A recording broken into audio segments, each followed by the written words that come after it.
There you go. You've just joined us. We've got the Spice Guy on. He's just made the most amazing bacon sandwich ever in the history of making bacon sandwiches. Wonderful, man. Wonderful. And he's eating it now and enjoying it, and I'm sat here starving. Do you know, it's one of the, genuinely, it's one of those things where I make lots of different dishes, and you do have to sometimes go, you have to describe it, and you have to because it's a taste that you taste all the time. So there's how many different dishes can you explain again and again and again? Yeah. But there's something about bacon. Everybody. So I can't. I can't tell you. I can't. It's the smell. It's everything in it. I mean, even people that don't particularly eat meat probably want a bacon. If they fall off the wagon, I'm telling you now, they will fall off the wagon for a bacon sandwich. And you know what? Most of my family are all vegetarian, right? But I've always asked them. I says, "What's the one or two things that you miss the most?" Number one is bacon sandwich. I know, nuts in it. Hey, it's weird, isn't it? It's great. I'd tell you what, also, my wife, this is off the subject slightly, but my wife works for a company, IT company, and a lot of their staff are offshore, a lot of Indian, and she says, I think I'm going to be going to India. So I said, well, I'm coming as well. So I might be having a bit of a trip, man, to the home of the spice.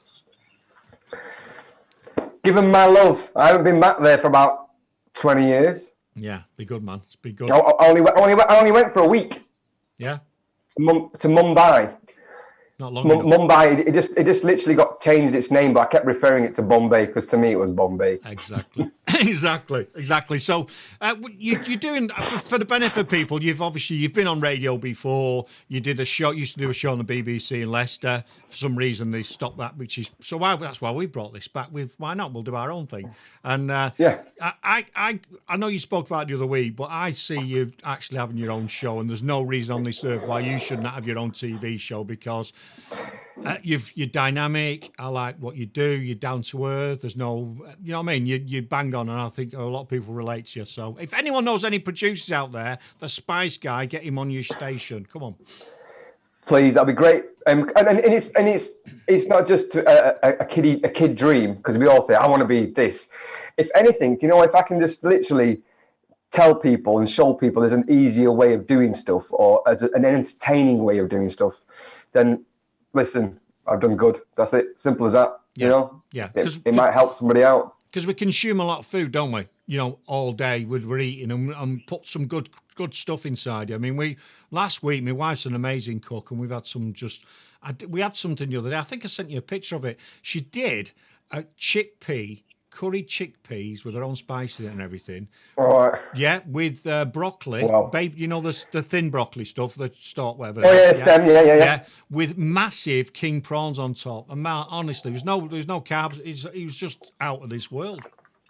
Beautiful. And it's again, there's different kinds of cooks as well. You got the ones who haven't got a clue, literally cannot even boil an egg, through to people that are making beautiful food like your missus just made, all the way up to that.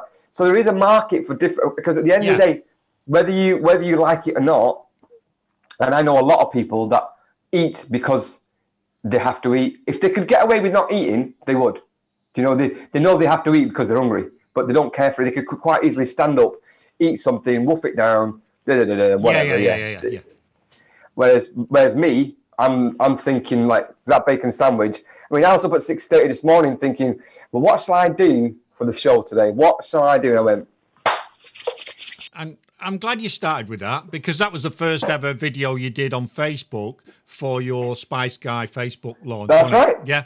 Exactly. So I was listening. I was paying attention. And you know what? And that just proves to everybody that. And somebody says, "Why are you doing it?" I mean, what? They said bacon sandwich. We don't want it. Hey, really? And I went, no, because bacon sandwich is real. It's a real thing. Yeah, of course. And I'm sure the whole world knows how to make a sandwich. I'm not telling you how to make a bacon sandwich. I'm just showing you my bacon sandwich. Yeah. That's it. And there's some tips on there that I've picked up, and I'm going to rock with it. I'm going to check some of the spices you talked about. And my wife actually stopped eating wheat because she's not tested wheat intolerant, but every time she has wheat, she doesn't feel right, so she's knocked it off. So she's on alternatives. So that sandwich you described with different flours could be the bread. Could be something. Yeah, I'll I can again. We can share the links later on. I'll give you the recipe. It's in our recipe library. We have over 400 different recipes in the library. So I've got my book out. That everything's free. Everything that we do is free. I know, nuts, isn't it? It's free. If you want to buy the book, buy it. But you can also get all these recipes on the website. Crazy, isn't it? Crazy. But yeah, go and buy the book, help him out. Or check out his channel, check out his Facebook group, The Spice Guy. I'm going to flick on the VT now, the Spice Guy logo, and it is dead simple. It's red with white writing. It says The Spice Guy. Go and find that on social media, and you'll be on the right page. Because you was doing some live demos last week on your... I think you did chicken tikka or something last week, or I did something the other day. I saw something. Yeah, well, to me, again, going back to flavors and tastes. I remember being down Winslow Road, yeah, and having one of my first ever dishes, because again, even though I am Indian, I wasn't just born with all this curry and tandoori chicken. You know, I am a human. I actually grew up. You know, I learned. It's like he's like the law. I tasted tandoori. You're born. It's, oh bloody hell! Here you go. There's you've got everything. You need. It's not like bloody what's that film, The Matrix, where it's all computer generated in my brain. Yes, I know everything about curry and spices because I am Indian.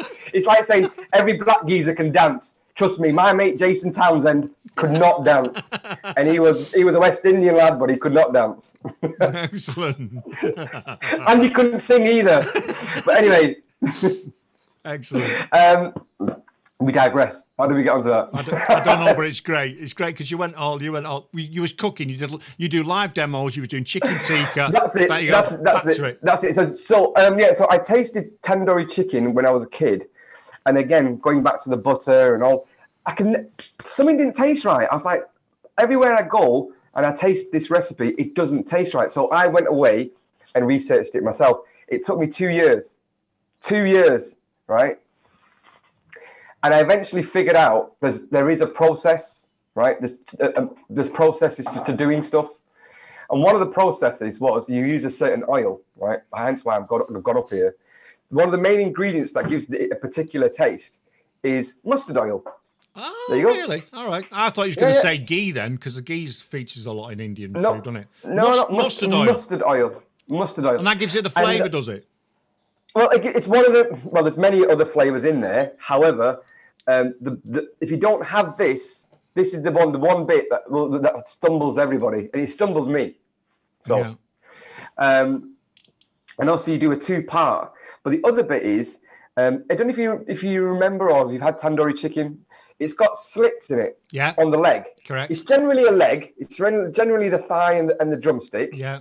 Right. So you got that kind of hind quarter, and it's usually got slits in it, and it's red, and it's quite black in certain areas because it's been in a tandoori oven. Correct. Hence why it's called tandoori chicken. Yeah. Yeah. I'm building a picture for you. Right. Well. Some Indian dude hasn't just gone along and slashed up this chicken before it's been got a bit annoyed. He got a bit annoyed. He didn't get in a fight. He didn't get in a fight down the chippy and got battered. No, that did not happen. Right. This is 300, 400 years of a load of Indian guys figuring out a way to cook this. So the tandoori oven goes to like your pizza oven goes up to like 300, 400, 500 degrees. I don't even want to know how hot it goes. Crazy hot. Yeah, mega hot. Yeah, mega hot. So what they do is they make certain incisions on the leg. So imagine this isn't the leg now. Sorry for the viewers, for the radio listeners, but for the radio listeners, on my arm, you can make an incision close to the knuckle, right? So that the heat can penetrate. Yeah, and then certain slits are made for heat penetration. Yeah, so the heat penetrates and cooks it in a particular way, and that's the reason why it's been slashed up. That's why it's been in a fight. Yeah, before it goes in, and all these different processes. This is old stuff. Again, people forgot that, and try to do it a different way, and it doesn't taste the same. That's because this is tried, tested, been done and dusted. Beef dripping we used to eat on a regular basis for hundreds of years, and then they said stop, and everyone got fat. Yeah, and ill. Crazy. And ill. Crazy. But yeah, you're right. Because you've got to get that heat in there, otherwise you'll end up with it crispy on the outside and raw in the middle, and you'll end up killing everybody. Ill. Yeah. I can cook a pizza in my pizza oven in about a minute. It takes about a minute to cook a pizza. Wow. That's how quick it is. Wow. Well, you're coming. Once all this nonsense coming, the weather's a bit warmer, you're coming over. We'll do a show from here. I'll make pizza. I'll make some pizzas, and you can make some tandoori chicken, and off we go. I'll say yes to that one. If you said like curry or anything like that, I don't know, really. Like a marriage made in heaven. I've done naan breads in it as well. When my wife did, I just cooked them. She made them. But yeah, very nice, mate. So. But what a pizza oven and a tandoori oven are exactly the same thing. The only difference is the Italians got it right. They went, we will stand and cook and we'll put it in straight. Instead of putting your arm in and burning your arm off, try to put it on the side. And India went, no, we're not going to spend any bloody money. We're going to dig it in the hole, in the ground. I'll tell you what I want to do. We are running out of time, so we're gonna have to cut this off in a minute. But always does. But what I fancy doing one time is me mum and dad go to Greece all the time. I've done it for years, and she speaks a bit of Greek. And I'd like to do a lamb in the pit in the garden. You know, like you're talking about digging on. I would love to do that. You know, you put it in and you cover it over, do the coals, cover it over, leave it for hours, then go and get smashed, come back, pull the lamb out. We'll have to do that. Mate, I'm going to tell you a really quick story because I know we've got to go. My first, again, food moment. In my life, I've had food moments. And when I was in Africa visiting family, first time we went to Africa, see the family, because my family is from Kenya. My uncle had a sugarcane farm, and I saw them early in the morning take a heron, deer type thing. It'd already been caught and slaughtered. They filled it with spices and all kinds of stuff, threw it in the ground, put some stuff over the top, again, heat and that. We come back after lunch, ravenous, you know, that ravenous hunger. Yeah. But mate, when they open it up and they just got some breads, some salad, and the meat just pulled off on that bombshell. And on that Sorry, bombshell, go and eat, people. Go and eat. Go and eat. It's crazy, mate. I tell you what, I could talk to you all day, and I love you being on the show. And people, if you've been listening in Radio Land, the video will be out, and I will get all the links off him as well for all the stuff that he's been talking about. Yeah, sure. If you do nothing else today, please go on Facebook, go and find the Spice Guy, and please follow him. Tell him Dougie Stone sent you. He'll love you forever. But thanks, mate, and I'll speak soon. And what we'll do, he'll be here again in a couple of weeks, making something else or talking about something else. It's just a delight to have you on, mate. I adore you to bits, and thank you very much. God bless you. Thank you. Thank you very much.